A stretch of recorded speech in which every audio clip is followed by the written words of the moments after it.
Welcome back to another episode of Coffee with Craig, your daily dose of motivation and inspiration. Thank you so much for tuning in and subscribing. Today we have an amazing guest. We have the big positive guy. He's going to share his story of how he's overcome cancer in 9 weeks with no radiation, no chemotherapy, just positivity. You're going to love this one. Grab your coffee and stay tuned.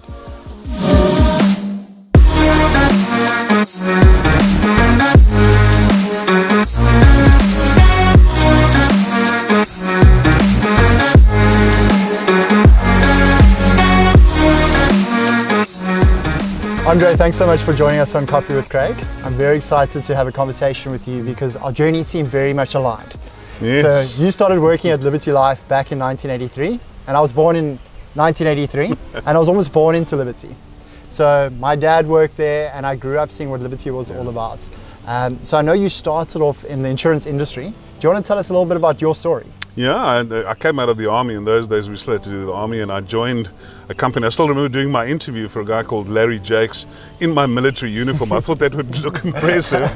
And I joined the underwriting team, and I was doing underwriting, and in 1989 I was transferred down to Cape Town. I actually knew your dad very well. Okay. Your dad was heading up the sales area, right. And I was in the administration side, on the underwriting side. Small world. Absolutely. And a wonderful place. Liberty was an exceptional company in those days. And the training we got was literally a tiny little company in those days compared to some of the other monoliths.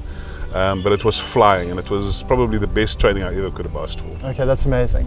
And then, how did your career progress from there? Well, I went back to Johannesburg. I was starting to get a bit bored of what I was doing. And then eventually what I did is I got a position with a reinsurance company, a company that insures insurance companies called Hanover Reinsurance. And one of the things that they did is they posted me back down to Cape Town, and I ran the short-term and the life underwriting sections there for a couple of years. But what happened in the meantime is that the internet was born in this country, and a lot of people don't remember that, but in September of 1994 the first internet became available in this country at a 14K modem.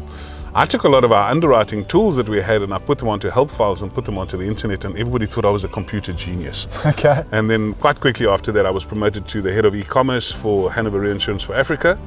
And then the big jump in 1999, the CEO of Hanover Reinsurance worldwide came down to South Africa.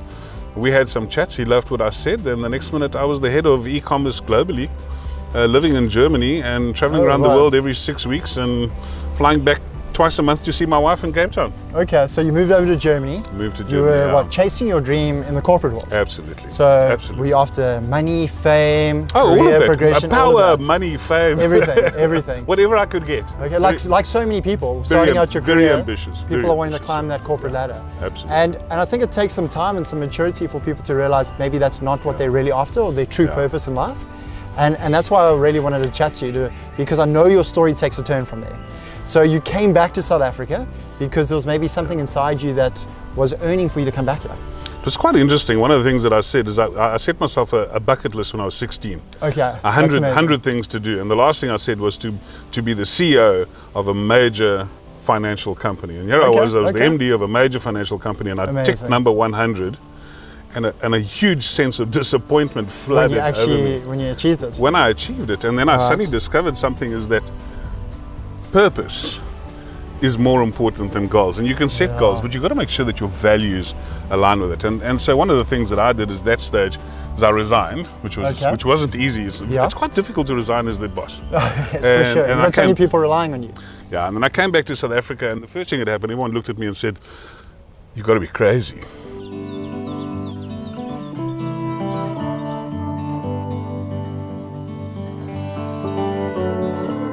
Andre, you started out as a speaker after the 2008 crash, and your main message was about being positivity, and people needed it right then after that crash. Right now, we're in a very difficult time once again, and I feel like everyone's latching onto news, onto everything that's bad in the world at the moment, and South Africa, because people hate on South Africa so much, and I think they forget about how amazing this place, how beautiful this setting is where we are now, and I think people need more positivity. How did you get the name, the Big Positive Guy? Well, after that first presentation, I had so many bookings. And my name's Andre de Toy, and which is, you would imagine, it's an incredibly easy name to remember. For South Africans? Nobody remembered me. And so all they said was, can we have the big guy? Yeah. You know, the big guy must come speak to us. And then I thought, well, that's a bit cheeky because some of them are bigger than me. And then they attached the big positive thing, and I just loved that. And that's become my name. And as I was saying to you today, if I phone somebody, I very often say, it's, hi, it's Andre de Toy. And they don't know who I am. And I say, it's a big positive. And they go, thousands. I have almost 50,000 people on my social media who know the big positive guy who spreads a message. So that's become your brand. It has. And you were asking me earlier on, don't people look for the negative?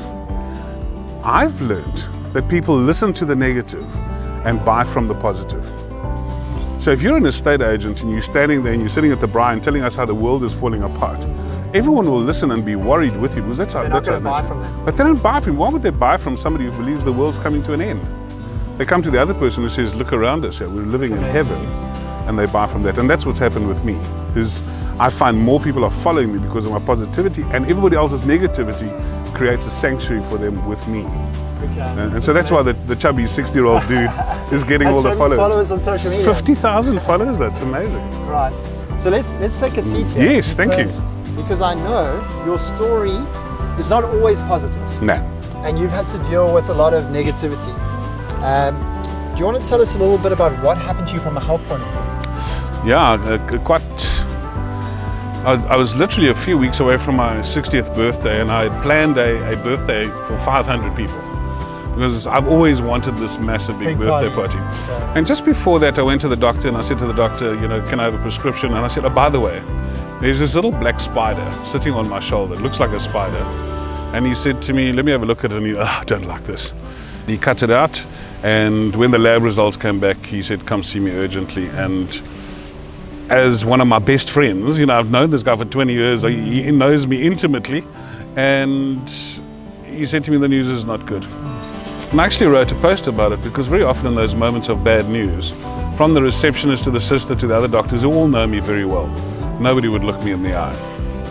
And they all just kept saying, go see a specialist, go see a specialist. I did a very naughty thing last year during COVID. Obviously for the first 3 months, speakers were outlawed and there was no way that I could earn an income. And so I cancelled my medical aid. So Murphy's Law. Murphy's Law. So I got referred through to Groote Schuur and I was in an absolute panic state about that. However, when I got there, I was treated magnificently, but the urgency was clear in everybody's face and eyes. And they were like, come in immediately. I made a huge mistake in this whole process. So I went to Dr. Google and I typed it in. So I took my histology, typed it in, and it said melanoma of this description is certain death. Death, terminal. And then obviously being an underwriter and knowing lots and lots about life expectancy, said the survival rate is 15% over 5 years. So I was like, oh Lord, please. You know, 15% is not even a poor pass. So you got all the bad news. I got all the bad news at once. So I mean, that does something to a person, because I mean, you've got a death sentence. How did you get through that? Craig, you know, I'm known as the big positive guy, and I think that can become a stick with which to beat you. So people were expecting me to be positive, but at nights I call them the night terrors, the panic attacks at night. My family were obviously very, very frightened. But the moment I met my doctors, it all became far more relaxed. But being a public personality, I had to make the decision, do I try to hide this or do I make it public? And I decided to make it public, which is the best thing I ever could have done. Over 3,000 people joined my little group within 12 hours. I got over 2,500 mails and WhatsApps within 24 hours. People sharing love. Sharing love. People wrote me long letters telling me. They were sending you positivity. And sharing how I changed their lives, sometimes by one word or one sentence. And somebody wrote to me and said, I'm sure you're not even going to notice this amongst the thousands of messages. For me, it felt like I was surfing a wave of goodwill from all these thousands of people who were sending me loving and really encouraging messages. That's amazing. That positivity is amazing. Andre, so how long ago were you actually diagnosed? Believe it or not, it was about 9 weeks ago. So this entire process took 7 weeks. When you get cancer and it's serious, they go fast. I mean, literally, there's no go away for the weekend. You go straight into hospital. And you now went and Googled it, and you thought now it was terminal. Well, my version of Google said that I had somewhere between 3 weeks and 12 months. And that makes you sort of operate at a little bit of a sense of urgency.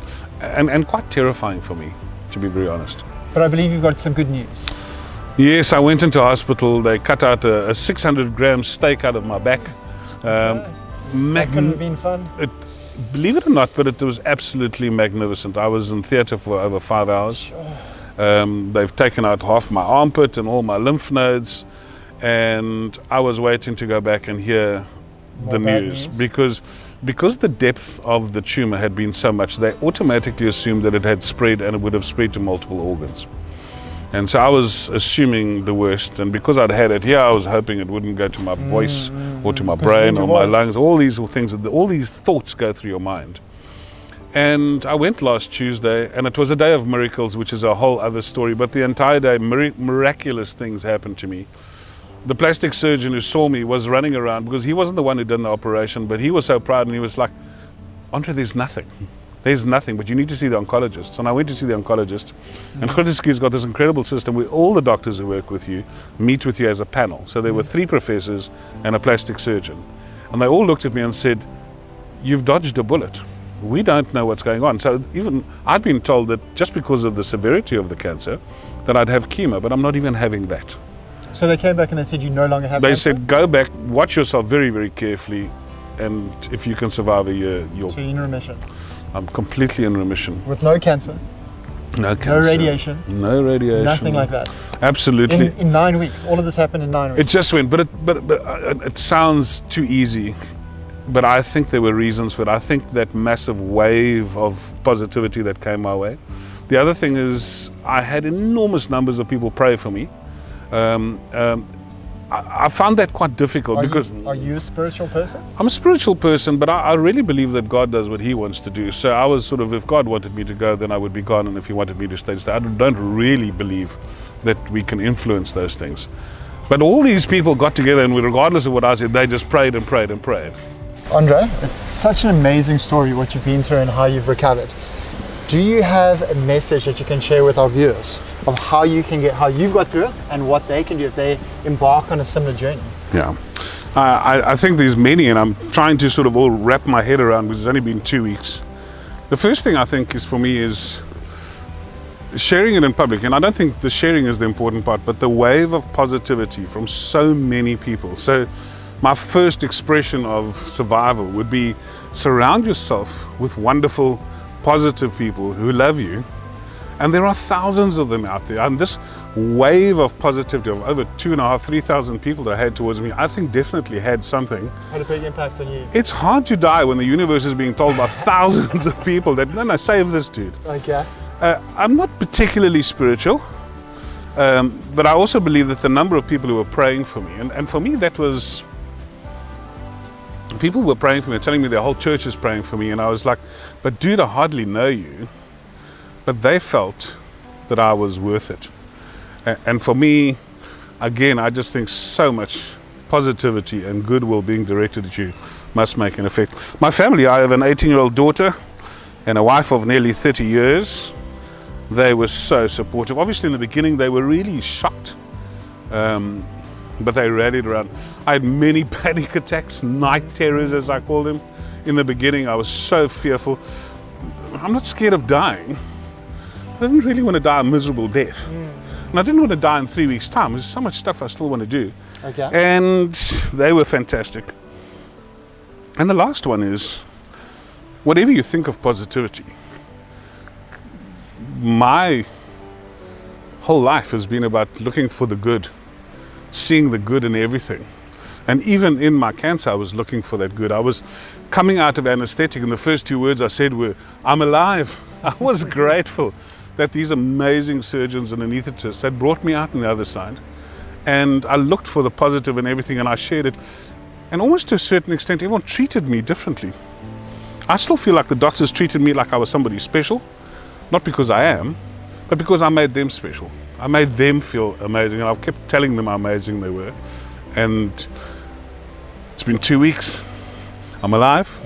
I'm still alive. I'm enjoying my life, and I'm going to celebrate it. The one thing that I am determined to do now more than ever is to live my life maximizing every single day. That is amazing. Every single day. We look on the weekend, I say to my family, we're not sitting at home. No, not watching TV. Not watching TV. Going we are out exploring, we're doing something we're going to life. make something. So I am very grateful. Whoever's been looking out for me, I'm very, very appreciative. It's an amazing story, and I'm so glad you got to share it with me. I got to share it with my audience. Thank you so much. So I thank you so much. Thank you, my for friend. that. Thank you. I appreciate it. Thank you. Congrats on everything that you've been through so far, and all the best for the rest of your journey.